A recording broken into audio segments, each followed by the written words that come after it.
फोनवा सुना के सोनवा बोलू न कुछ उठाई के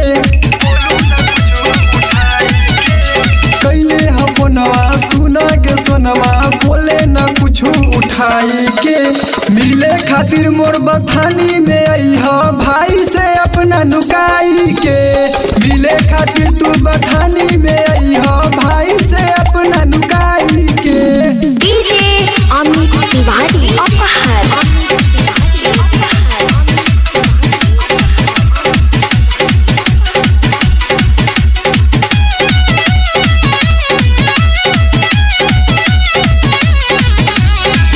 तोरी ह न दिल हमर करब इंतजार हो ओढ़नी बिछा के हम हूँ करब तो से प्यार हो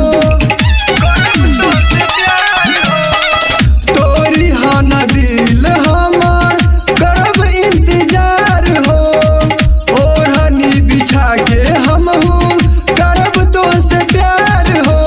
दिहे न धोखा देख के मौका चले है मुहबा नुकाई के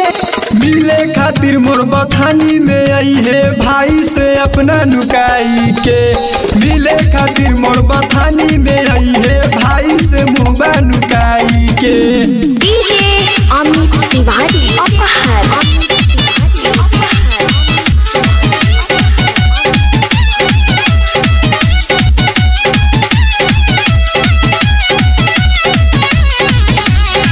राम कुमार के तू ही बारू जान हो तोहरा के मनले बानी दिल से भगवान हो राम कुमार के तू ही बारू जान हो तोहरा के मनले बानी दिल से भगवान हो राहुल अकेला तो से कहेला जइहन रोई के मिले खातिर मोर बथानी में आई ह भाई से अपना नुकाई के मिले खातिर तू बथानी में